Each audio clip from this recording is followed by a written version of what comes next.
설날이라는 게 원래 새날, 새로운 날을 주신다, 새해를 주신다 이런 뜻이거든요. 새해가 시작된 지 한 달이 지나고 2월이 됐는데 다시 또 시작할 수 있도록 한 번 더 기회를 주시는 하나님께 감사드립니다. 우리에게는 기소 본능이 있어요. 연어가 태어난 곳을 찾아가듯이 또 우리가 고향을 찾듯이 우리에게는 영원한 본향인 하늘나라를 소망하게 하심을 감사합니다. 명절을 맞이해서 고향을 오가는 정말 운전대를 주님께서 붙잡아 주시고 정말 안전한 여행, 행복한 여행, 즐거운 명절이 되고 또 그동안 열심히 일한 분들에게는 좀 심과 재충전의 그런 기회가 될 수 있기를 바랍니다. 여러분, 우리가 남에게 비난을 받으면 참 마음이 아프죠. 근데 왜 그것밖에 안 되나? 왜 그러노? 이렇게 비난을 받으면 참 마음이 아픕니다. 마음이 아픈 이유는 그런 비난을 받을 때 보통 나의 최약점을 찌르기 때문이에요. 또 비난받을 때 근거가 없는 것은 아니지만 실은 그게 다가 아니기 때문에 억울한 생각에 더 아픕니다. 우리가 이렇게 비난을 받을 때 마음이 아픈데 의외로 우리는 또 쉽게 남을 비난함으로 아픔을 줍니다. 비난받는 것을 아파하면서 왜 쉽게 남에게 아픔을 주는가? 내가 비난할 때는 그걸 비난으로 생각하지 않기 때문입니다.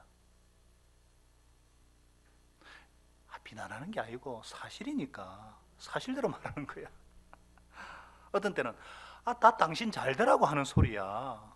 그러면서 우리 집사람이 자주 하는 말이 다 당신 잘 되라고 하는 소리야. 그러면서 그 사람을 위해 충고해 주고 있다고 느끼기에 내가 비난을 하면서도 비난하는 줄을 모릅니다. 그래서 내가 비난을 당할 때는 굉장한 통증을 느끼면서도 다른 사람에게도 똑같은 아픔을 주는 거예요. 우리가 오늘 읽은 이 세 번째에는 남을 심판하지 마라 이렇게 되어 있는데 심판이란 게 저지, 그죠? 저지, 레프리, 운동 경기 때 쓰는 게 심판이거든요. 심판하고 제일 가까운 것이 정죄하다 이런 뜻이잖아요. 정죄. 이것도 우리가 일상생활에 쓰는 단어는 아니거든요. 개역 개정에서는 비판하지 마라 이랬어요. 비판도 건전한 비판은 필요하거든요. 그래서 제일 가까운 것이 비난하지 마라. 사실은 오늘 본문에 흐르는 것이 비난하지 마라는 거예요. 그래서 제목도 비난하지 맙시다. 앞뒤좌우로 한번 인사하십시다. 비난하지 맙시다. 비난하지 맙시다. 오늘 이 한 가지만 분명히 잡고 고향을 간다면은 정말 기쁘고 행복한 설 명절이 될 것입니다. 잘 박힌 목같이 오늘 말씀이 여러분의 심령 골수를 찍어 쪼개고 잘 박힐 수 있기를 바랍니다. 비난하지 말아야 될 이유를 몇 가지 찾아보고자 합니다. 우리가 비난하지 말아야 될 이유는 첫째로 남을 비난하면 자신이 똑같이 비난받기 때문에 비난하지 말아야 돼요. 다 같이요. 남을 비난하면 자신이 비난받기 때문이다.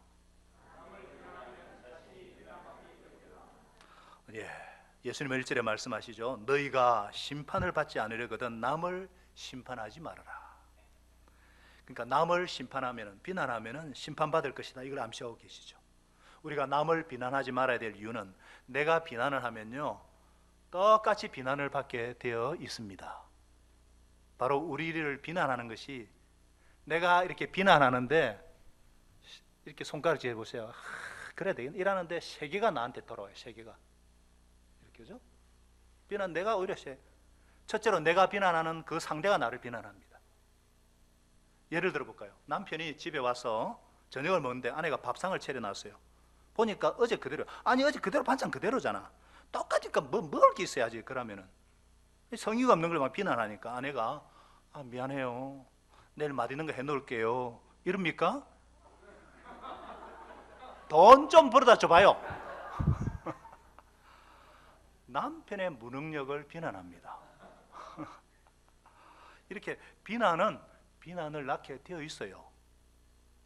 자녀도 마찬가지. 자녀에게도 야 성적 이게 뭐냐? 공부 좀 해라, 공부. 그러면 자녀들이 공부 열심히 할까요?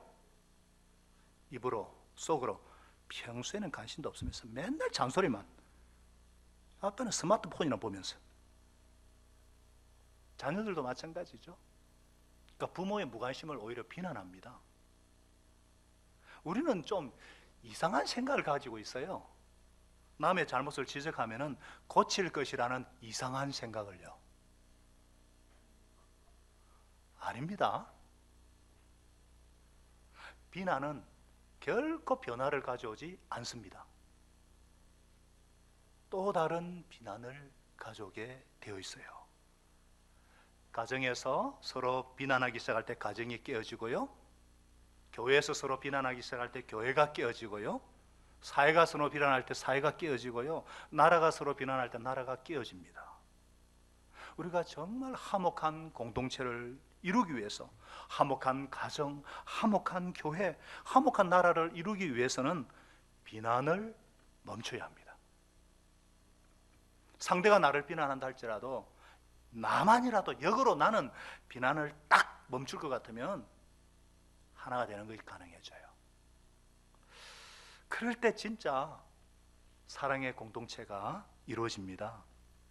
여러분들, 비난은 반드시 비난을 가져오게 되어 있어요. 그래서 누군가가 비난을 거부하고 받더라도 역으로 멈출 때 비로소 하나가 되는 것이 가능해요. 제가 아는 어떤 분은 이걸 참 잘해요. 뭔가를 부탁했는데 잊어버렸어요. 아니, 당신 그걸 그리 잊어버려요? 막 비난하면은, 당신은 뭐 안 잊어버려? 이러고 나오면 막 비난을 할 긴데, 바로 이분은 쏘아붙이지 않고 얼른 인정을 하고 사과를 해요. 아이고, 잊어버려 죄송해요. 미안하다는데 뭐 어떡합니까? 그러니까 나도 그런데요, 뭐 미안해요, 이렇게 끝난다고요. 요건 거의 성자반열에 올라온 사람의 경우고요.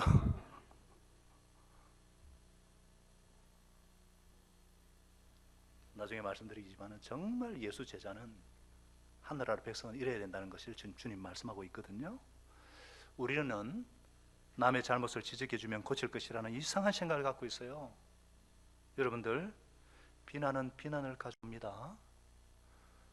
그래서 잠언 12장 15절에 이런 말씀이 있어요. 어리석은 사람은 자신의 행실을 많이 옳다고 여기지만 지혜로운 사람은 충고의 귀를 기울인다.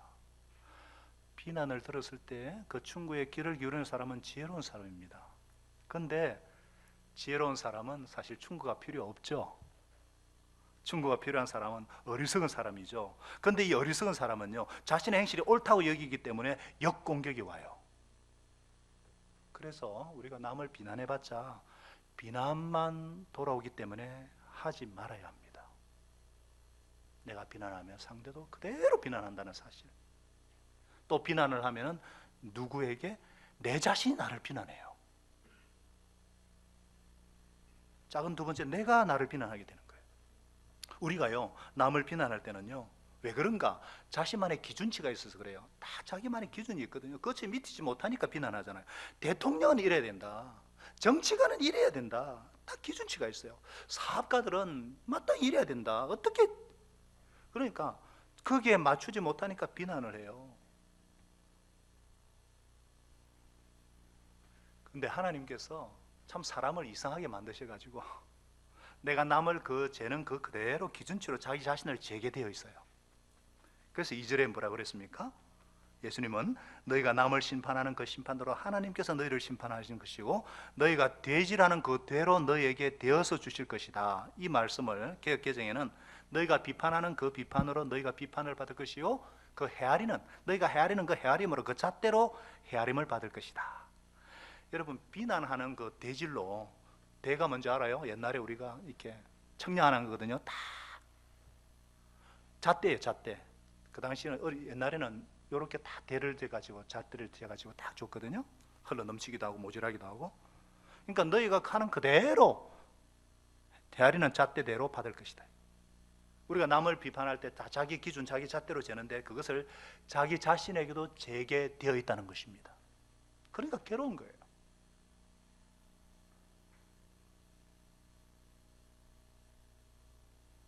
무슨 말이냐면은, 가끔 가다가 정말 양심이 마비된 사람이 있어요. 비난하는 사람보다 자기는 훨씬 더 못되게 하면서도 남을 비난하는 사람이 있습니다. 좀 예외들, 거의 그냥 조금 있게 사이코 패스 정도 되면은요, 자기가 나쁜 짓 했는지 몰라요. 그러나 정상적인 사람들, 특별히 예수님을 영접하고 구원받은 사람들, 정상적인 신앙생활하는 사람은요, 자신도 그 기준에 비치지 못하기 때문에 괴로워요. 그래서 함부로 비난하지 않습니다. 자기들이 못하니까. 남을 비난할 때 오히려 괴로워요. 그 괴로움을 잠재우기 위해서 더 비난을 합니다. 그러면 더 괴로워요. 하나님이 인간을 만드실 때 심어주신 거예요. 그래서 어떤 사람이 누가 저 사람 참 교만한 것 같아 비난하면은요, 이분도 지금 자기 교만 때문에 괴로워하고 있구나. 어떤 사람이 돈 잘 버는 사람 막 욕을 하면은 저분도 돈에 대한 욕심과 물욕 때문에 갈등하고 있구나, 이렇게 보시면 크게 문제될 거 없어요. 교만한 사람이 교만한 사람 못 봐주거든요. 그래서 남에게 재는 그 잣대로 그대로 자신에게 잴 수밖에 없어요. 그래서 우리가 나 자신을 막 비난하는 이런 갈등에서 벗어나기 위해서는요, 다른 사람에게 관대한 잣대를 쓸 수밖에 없어요. 남을 수용하고 남에게 관대한 사람은요, 그 잣대로 재기 때문에 자신에 대해서도 관대해지고 수용할 수가 있습니다. 그래서 여러분들 정말 마음에 평안을 누리기를 원하시면, 평안을 누리기 원하시죠? 평안을 누리기 원하시면 관대해지시기 바랍니다. 남에게 관대한 잣대로 재면요, 똑같이 자신에 대해서도 그렇게 재요. 자신을 수용할 수 있게 되죠. 그렇게 자신을 수용할 때에 마음에 진정한 평화가 임합니다. 평강을 누리게 됩니다. 여러분과 자신에 대해서, 이웃과 자신에 대해서 관대해지는 저와 여러분 되시기를 바랍니다. 또 이렇게 비난하면요, 어떤 비난을 받냐? 하나님이 나를 심판하세요. 자, 1절에 심판받지 않으려거든 남을 심판하지 말라 그러잖아요. 앞에 나오는 심판은 단회적인 동사입니다. 하나님의 심판을 말해요. 뒤에 나오는 심판은요, 반복적으로 습관적으로 남을 비난하는 거, 심판하는 거예요. 그러니까 하나님의 이례적인 심판 받지 않으려면 습관적으로 남을 비판하고 비난하지 말라는 거예요. 2절에도 그러잖아요. 우리가 남을 심판하면 하나님의 심판을 받게 된다고 주님께서 말씀하셔요. 여러분, 심판은요, 하나님의 권한이고 하나님의 영역입니다. 내가 한다는 것은요, 하나님의 영역을 침범하는 거예요. 하나님 앞에 서서 꾸중 듣는 거 당연합니다. 저도 군에 갔다 왔지만은요, 제가 한번 그 분대장의 영역을 침범해가지고 그랬을 때 제가 혼이 난 적이 있어요. 또 직장 생활하는 분들은 부장님 영역을 침범하면 큰일 나잖아요. 또 교감이 교장의 영역을 침범한다든지, 그렇게 해도 이렇게 큰일 난, 하물며 인간의 하나님의 영역을 침범하면 어떻게 되겠어요? 그래서 구약 성경에 예를 들어서 신명기 32장 35절에 이런 말씀이에요. 원수 갚는 건 내가 하는 일이니까 내가 갚는다, 내게 맡기라 그래요. 신약에는 또 어떤 말씀이 있어요? 로마서 12장 19절에는요, 사랑하는 여러분은 스스로 원수를 갚지 말고 그 일은 하나님의 진노하심에 맡기십시오. 성경에도 기록하기를 원수 갚는 것은 내가 할 일이니 내가 갚겠다고 주님께서 말씀하신다 하셨습니다. 우리 영역이 아니라는 거예요. 우리가 비난하는 것은요, 왜 그렇습니까? 그 사람을 야단치고 벌하고 싶은 욕구가 들어있어요. 요거 하나님의 영역을 침범하는 겁니다. 우리가 쉽게 비난하는 이유가 뭐예요? 첫째는요, 비난을 비난으로 생각하지 않고, 두 번째, 하나님에 대한 경외심이 없어서 그래요. 하나님에 대한 거룩한 두려움이 없는 거예요. 겁이 없어요, 겁이. 하나님의 할 일을 내가 함부로 막 판단하고 비난하고, 겁이 없어요. 우리가 남을 비난할 때마다 내가 하나님의 영역에 침범하는 것임을 아시기 바랍니다. 그래서 공정하게 심판하시는 하나님, 언젠가는 시비를 가려주시는 하나님, 벌 받을 자는 반드시 벌하시는 그분께 맡기시고, 억울하라고 해도 비난하지 않는 여러분과 제가 될 수 있기를 바랍니다. 비난을 하지 말라는 것은 상대가 나를 비난하고 내가 나를 비난하고 하나님의 심판이 있으니까 비난하지 말라는 거예요. 또 비난하지 말아야 될 큰 두 번째 이유가 뭐냐? 우리의 판단이 정확하지 않기 때문입니다. 다 같이요. 우리의 판단이 정확하지 않기 때문에 예수님은 3절에 말씀하십니다. 어찌하여 너는 남의 눈 속에 있는 티는 보면서 네 눈 속에 있는 덜보는 깨닫지 못하냐? 여러분, 덜보가 뭔지 알아요? 대들보예요. 티는 톱밥으로 말하거든요. 눈에 티가 들어가면 잘 안 보이죠. 막 대들보, 우리 잘 모를 건데 대들보가 큰 대들보예요. 저기 눈 속에 들어있다 생각해 보세요. 눈이 티 나고 죽죠. 이거는 예수님의 유머예요. 가장법이에요. 유머를 이해하지 못하면 성경을 이해 못해요. 부자가 천국 들어가는 것이 낙타가 바늘기 들어가는 것보다 더 힘들다. 과장법을 쓰시는 이유가 귀에 쏙 들어가도록 주님의 가르침이거든요. 지난 시간에도 배웠잖아요. 이 죄를 지으면 하나 없는 것 갖고 천국 가는 게 낫다 정도로 그 정도로 이런 것처럼 이 말씀의 핵심이 뭐냐면은 내가 남을 판단하는 비난하는 그 자체가 내 눈을 가려서 정확한 판단을 못하게 만든다는 게 덜보가 들어있어서 그래요. 비난 자체가요 내 눈이 가려져 있어서 판단을 제대로 못한다는 겁니다. 왜냐? 여러분, 우리가 남을 비난할 때 가만히 보세요. 그 감정 깊은 곳에는 두 가지가 있어요. 분노와 경멸감입니다. 분노와 경멸감, 이런 감정을 갖고 있으면은 어떤 사람에 대해서 상황을 제대로 판단하지 못해요. 그래서 남을 비난한다는 것 자체가 이미 판단이 흐려져 있다는 의미입니다. 그래서 내가 어떤 사람에 대해서 비난하는 마음이 막 생겼을 때는 아셔야 돼요.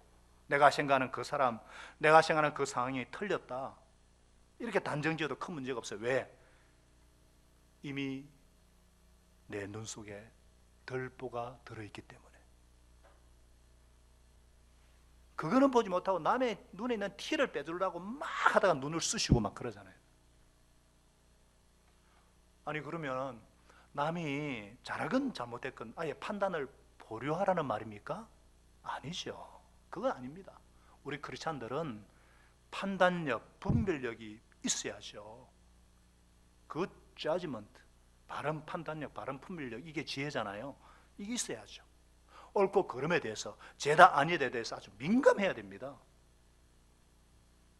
정확하게 분별할 수 있어야 되죠. 그러나 말입니다. 내가 판단한다고 해서 반드시 그것이 비난으로 이어질 필요는 없다는 거예요. 심판이나 정죄로 이어질 필요가 없다는 거예요. 아마 쉽게 예를 들어볼까요? 가족들이 있으니까 자녀 키워보신 분들은 다 아시잖아요. 내 새끼지만은, 내 몸에서 나오는 새끼고 내가 키운 새끼지만은, 내 자식이지만은 사실 얼마나 이기적이에요? 고칠 거 많거든요. 성격도 부모 보기엔 못된 성격 많이 갖고 있거든요. 그런데도 돌아다니면서 자녀를 비난하는 부모 보셨어요? 그런 사람 한 사람은 내가 본 것 같은데 거의 없습니다. 뭔가 기대가 있기 때문에 야단도 치고 막 매도 들 때는 들지만은 그렇다고 비난하지는 않아요. 무슨 말인지 아시죠? 내가 사리 분별한 후에 반드시 비난할 필요는 없다는 거예요. 이 차이가 뭐예요? 사랑입니다. 사랑이에요. 자녀들의 부족함, 결점, 문제도 보이지만 비난하지 않는 이유는 사랑이에요. 자녀들도 그렇잖아요. 우리 부모들 보기에 좀 내 마음에 안 차고 막 세대차도 느끼고 막 그럴 때도 있지만 비난하지 않는 이유가 뭐예요? 부모님 사랑하잖아요. 때가 되면 다 이해하잖아요. 부모를 비난하고 부모를 욕하는 것은 후레 자식이죠. 우리가 성숙한 크리스찬으로서 예민한 영적 분별력과 지혜는 갖고 있어야 됩니다. 그러나 옳고 그름에 대해서 분명하게 구별할 수 있으면서도 비난하지 않는 자세를 배워가는 것이 성숙해져가는 모습입니다. 예수 제자는 어떤 자들인가? 요한복음 8장 34, 35절에 예수님 말씀하시죠. 내가 너희를 사랑한 것 같이. 예수님은 제자들이 얼마나 허물이 많아요. 근데 그 허물을 그냥 발을 씻겨주고 그러면서 내가 너희를 사랑하지 너희도 서로 사랑하면 모든 사람이 너희가 내 제자인 줄 알리라. 허물이 있지만은 정말 사랑하고 사랑으로 섬겨주고, 그래서 아름다운 삶, 천국 백성의 삶, 복된 예수 제자의 삶을 사시기를 축복합니다. 큰 세 번째로 이제 우리가 비난하지 말아야 되는 이유가 또 너 나를 비난하기 때문에 우리 판단이 정확히 하지 않기 때문이고, 세 번째예요. 상대에게 비난한다 해서 변화를 가져오지 않기 때문에 그렇습니다.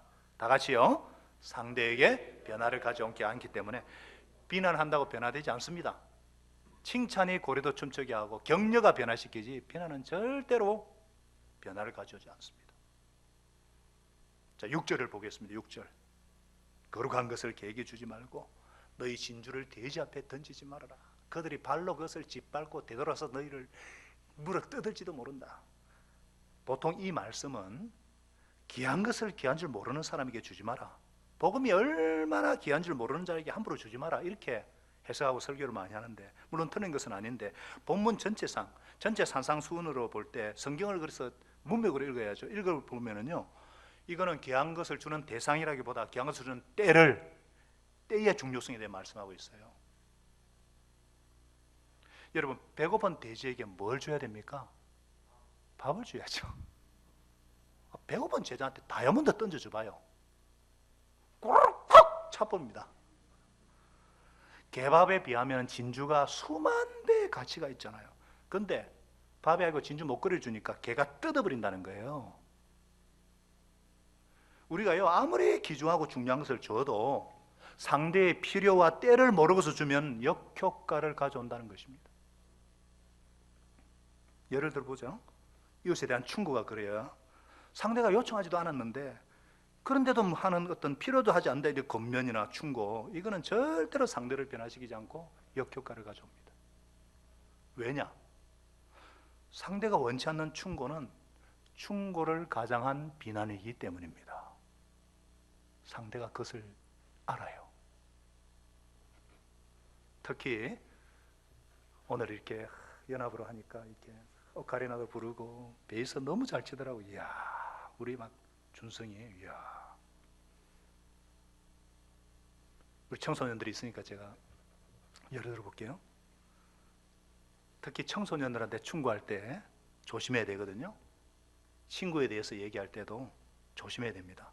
야, 너 그런 좀 못된 친구들하고 어울리지 말고 옆에 있는 지민이 봐라. 지민이 공부 잘하는 저런 친구하고 어울려야지. 그러면은 예, 맞아요, 그렇게 할게요. 그럽니까?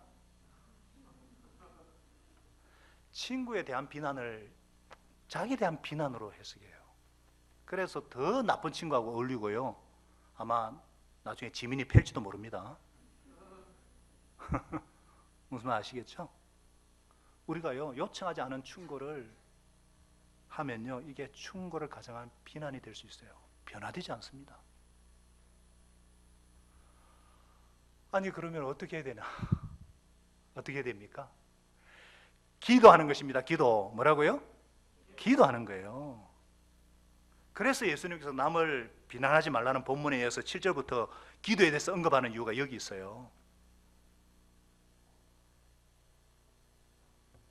여러분들, 저도 한 번씩 깜빡 잊을 때가 있지만 우리 크리스찬들, 예수 믿는 사람들 자꾸만 예수 안 믿는 사람들의 관계에 있어가지고 다른 점을 이해를 잘 못하는데요, 우리가 저처럼 신앙생활을 오래 하다 보면은요, 개구리 올챙이 시절 잘 잊어버려요. 불신자들을 잘 이해를 못하고 또 내가 지금 어떤 관계에 있는가 잘 이해를 못할 때가 있거든요. 자 보세요. 하나님을 모르는 사람은요, 언제든지 관계가 나와 너의 관계입니다.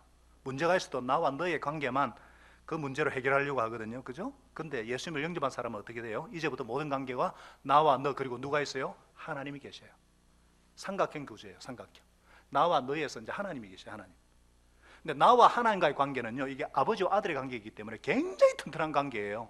죽음도 끊어지지 않는, 굉장히 튼튼, 어떤 상황에서 끊어지지 않는 하나님 나를 붙잡고 있으니까 이 관계거든요. 그런데 나와 너의 관계는요, 굉장히 약한 관계예요.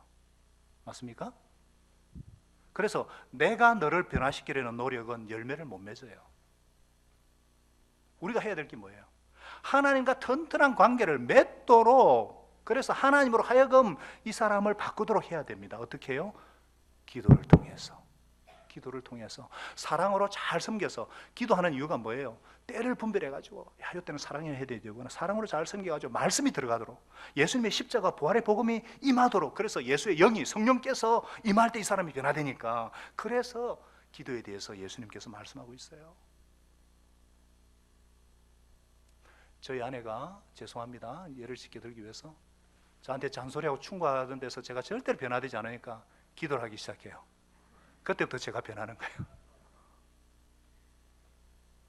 막 이렇게, 옛날에는 진짜 힘들 때 막 충고하다가 더 그냥 받아 당하고 그랬는데, 이제는 다 제가 컨디션 좋을 때를 다 보고 분별해가지고, 요때 여보 이렇게 하면 참 좋을 것 같은데, 그러니까 그렇지, 그럼 제가 안 듣겠어요? 근데 우리는 뭐자면 안 되라고 기도하셔야 돼요. 여러분, 우리 하나님의 자녀들은 모든 관계가 삼각형의 관계라는 사실을 깊이 기억하셔야 됩니다. 그래서 제가 결혼 주례할 때도요, 이제 한 남자와 한 여자가 만나서 한 몸을 이루지만은 이때부터 두 사람이 아니다, 세 식구다 그래요. 세 식구다. 주님과 함께 하는 가정이다. 주님과 함께 하나님을 경외하고 기도하고 순종하고 사랑의 비타민, 기도의 비타민, 믿음의 비타민을 먹여주는 관계다. 그래서 아내, 남편, 하나님이 함께한다. 무슨 말이에요? 아내를 바꿀 책임이 남편에게 있지 않고, 남편을 바꿀 책임이 아내에게 있지 않고 하나님께 있다는 거예요. 하나님께. 자녀와의 관계도 마찬가지예요. 삼각형입니다. 부모, 자녀 위에 하나님이 계세요. 하나님이 일하시도록 그렇게 기도하셔야 돼요. 그래서 우리가 너희와 너희 자녀를 의뢰해서 늘 기도로 모이잖아요. 기도하셔야 돼요. 목자와 목장 식구의 관계도 마찬가지, 삼각형이에요. 목자, 목장 식구 하나님이에요. 그래서 목자님 기도 목회잖아요. 목장 식구의 변화도요, 사랑으로 섬기되 영적인 리더십을 발휘하셔야 돼요. 기도로서 말씀으로 변화되도록 기도하셔야 돼요. 올해 우리가 기도하는 교회가 되고자 기도하는 이유가 그거예요. 직장도 마찬가지예요. 삼각형이에요. 직장 상사와 나 위에 하나님이 계세요. 그래서 모든 일을 주께 하듯 할 때, 여러분, 하나님이 만유의 주님이십니다. 예수 믿건 안 믿건, 꼭 예수 영접했는지 아닌지 상관없이 어차피 하나님의 지배를 받게 되어 있어요. 그래서 우리 크리스찬들은 언제든지 관계를 생각할 때 우리 관계는 삼각형이라는 사실을 꼭 기억하시기를 축복합니다. 연휴가 되고 이러면 영화를 많이 하잖아요. 영화를, 저도 시간이 잘 없지만은 한 번씩 그 하이라이트나 이런 거 볼 때 영화를 보면은 꼭 그렇습니다. 보통 영화가요, 죽음으로 끝납니다. 만화 같은 것 외에는요, 항상 해피엔딩이지만 대부분 그렇지 않고 예의가 안 되게 되어 있어요. 정직하게 하나님 없이 살면은요, 결국 죽음으로 끝나야 돼요. 영화는 영화일 뿐 왜 실감이 안 나냐면요, 하나님이 빠져 있으니까. 우리끼리 해결하려면은 뭔가 했던 복수든지 뭔가 했던 죽음으로 끝나요. 그러니까 세상은 전부 다 관계를 전부 다 나와 너 인간관계로만 생각해요. 사랑도 맨날 요것만 생각하잖아요. 오산입니다. 언제든 우리 예수 믿는 사람들은 삼각형이라는 사실, 내가 너를 변화시킬 책임이 없고 권리도 없다. 하나님이 하신다. 다 같이요. 주님이 하십니다. 하나님이 하십니다. 다만 나는 하나님이 일하시도록 기도하고 섬기고, 그래서 기도를 통해서 하나님께서 바꿔주시도록 하라. 우리가 설 명절에 더 많이 기도해야 되는 이유가 여기 있어요. 내가 먼저 예수 이름 건실로 무장하고 성령 충만하고 평안함 가운데 기도와 사랑으로 잘 섬기고 행복한 설 명절 보내시기 바랍니다. 아니, 그러면 목사님, 아니 맨날 기도만 해야 됩니까? 아니죠. 제가 계속 말씀드리잖아요. 기도하면은요, 하나님이 때를 허락하십니다.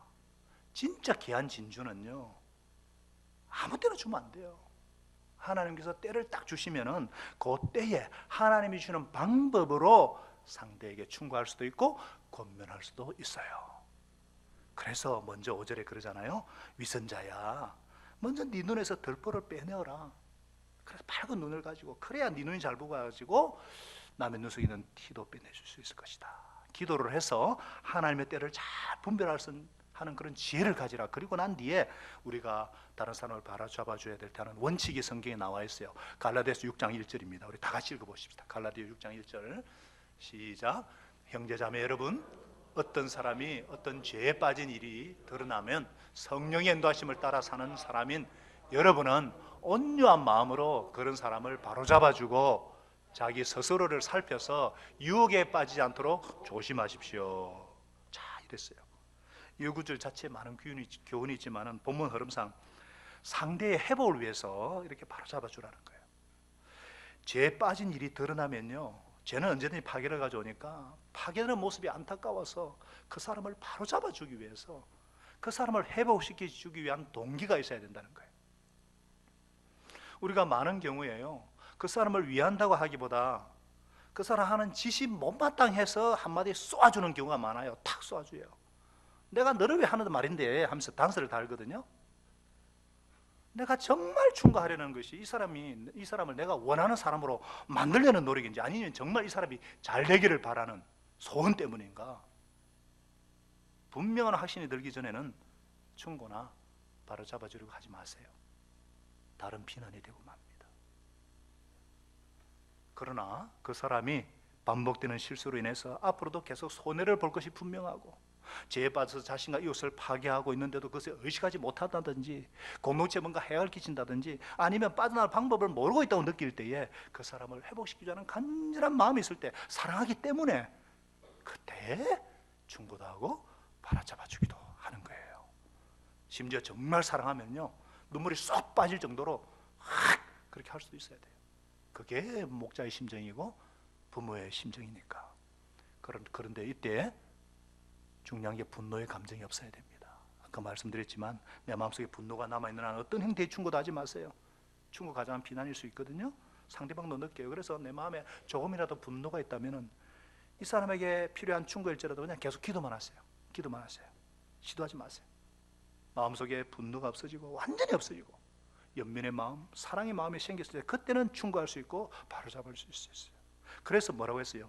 온유한 마음으로 그랬어요. 6장 1절에 온유한 마음으로, 성령 인도하심을 따라서 너희는 온유한 마음으로, 분노가 아니라 연민의 마음, 사랑의 마음으로, 정말 예수의 마음으로. 그리고 이때도 항상 세 번째, 내가 나 자신도 같은 잘못을 저질 수 있음을 명심하면서, 그러면서 그 사람의 입장이 돼야 되는 거예요. 우리가 남에게 충고를 주거나 할 때는 뭐냐면요, 그럴 때 이 사람이 말이야 왜 이런 식으로 이해를 하는지 이해가 안 간다, 이해가 안 가요, 이러면은요 절대로 바로잡아주거나 충고하지 마세요. 아직 여러분이 그 처한 상황을 이해하지 못하는 거예요. 그렇잖아요?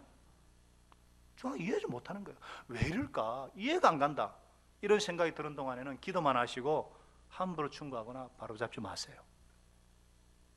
목장은 절대로 충고하는 곳이 아닙니다. 털어주고 그걸 가지고 주님 앞에 기도하는 곳이에요.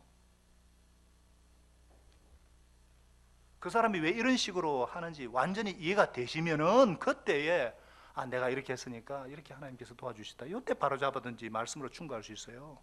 그때도 우월한 입장에서 열등한 사람에게 대하는 것이 아니라 동료가 되어서 그래서 자기 스스로를 살펴서 유혹에 빠지지 않도록 조심하라 그랬잖아요.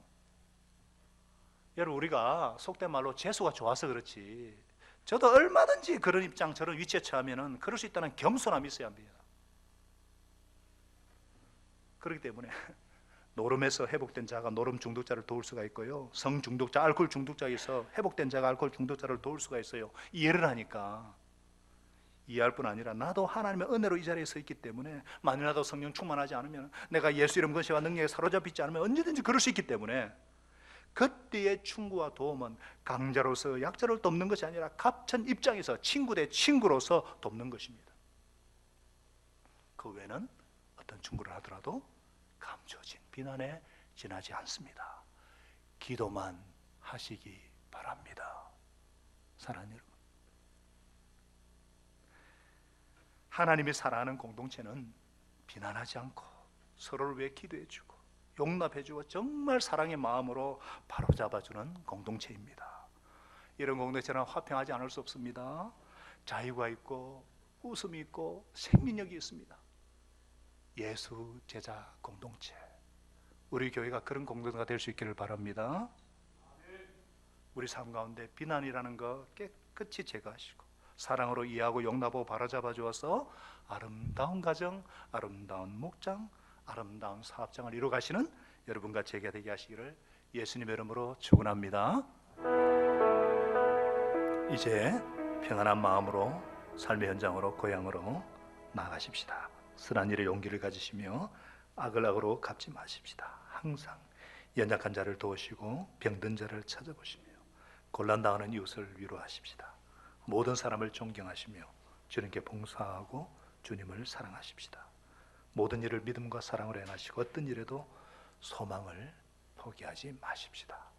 그리고 거룩하신 성령님께 순종하여 기쁨과 감사와 평안의 삶을 사십시다. 우리 하나님 아버지는 저와 여러분을 항상 도와주실 것입니다. 지금은 우리에게 천국 백성의 삶의 도리를 가르쳐 주시고 또 그런 본이 되어 주셔서 우리의 영원한 구주요 모델이시오 왕이 되어 주신 예수 그리스도의 놀라우신 은혜와 아버지 하나님의 극진하신 사랑하심과 성령 하나님의 위로기통 충만케 하시는 은혜가 정말 비난하지 아니하고 기도해주고 용납해주고 사랑의 마음으로 섬겨서 하나님이 기뻐하시는 가정, 하나님이 기뻐하시는 목장, 사업장 모든 현장이 되기를 간절히 사모하는 주의 백성들 위해 이제부터 영원토록 함께 하시기를 간절히 축원합나이다. 아멘.